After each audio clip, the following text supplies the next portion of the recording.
The dress that she wears, the curls on her hair, the way that she walks. She sings, models, designs and hosts while still finding time to run her wine business.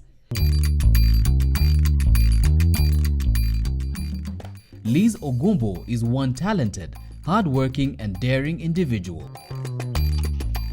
When we first met her back in 2018, it was in Johannesburg, South Africa, where she has been based for over 10 years now.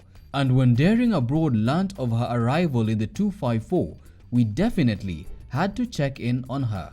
I have to begin by saying Karibu Kenya. Asante sana. Yeah, it's good to have you. How long have you been in the country? Woo! Do you really want to know?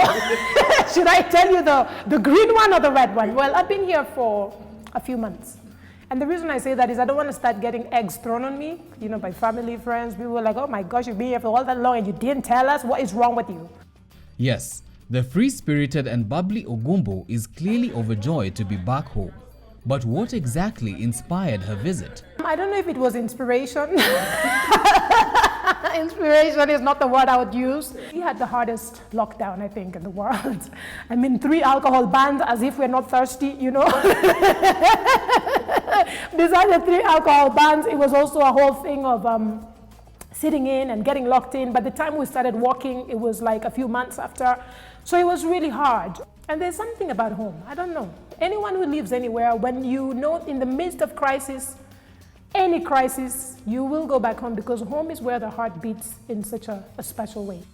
Speaking of the pandemic, Ogumbo is one of the people who has been affected by COVID-19, with all her business ventures taking huge hits. It's been almost a year and a half of no performance, no crowds, no, when you think about all of these lockdown rules and terms and regulations, what are you supposed to do? Even from a fashion perspective, as a fashion brand who really loves to create experiences, experience without people is no experience. So how do you do that? Selling clothes, people's priorities have shifted. And you think about the fact that there's a lot of joblessness. Economically, we are struggling not just as a country or as a continent, but as a globe. But just like a phoenix rising from the ashes, Ogumbo did not let the economic challenges put her down. I realized as I'm thinking, what do I do? What do I do? I realized, what do I have? And even if we say we can't see the certificates of appreciation popping in, it's called the ching ching. I was like, the things that I mean nobody can take away. They're still in me. And how do I reignite it? By giving. I've just started a foundation called Kamatana. I said, I need to identify young, extremely creative, talented, untapped talented youngies, put them together. This is within music, media, and fashion.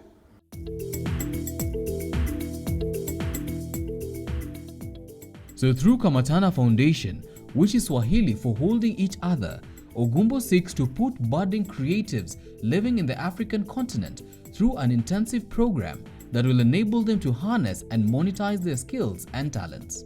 Our creative economy is really highly connected to our culture. So the truth of the matter is the creative industry, which I want to transform into a creative, thriving, smiling, creative economy here in Africa, is actually in the communities, meaning if we focus more, we're actually developing the communities as well.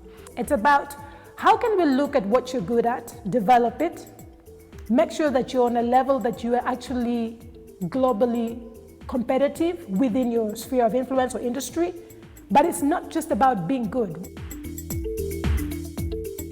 I've been wanting to set up this foundation for years.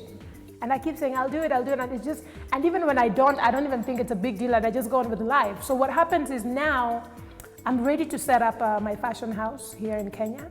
I want to spend more time in Kenya, obviously. I want to spend more time in where I call Dala. I'm originally from the Luo land, and the Kamatana is definitely set up in the Luo land. It's the way, it ain't no other way. It's the only other way that we can save the day, Ubuntu. Whatever it is you're going through, go through it, embrace it, do not dwell in it, but allow yourself to go through it so you can grow through it.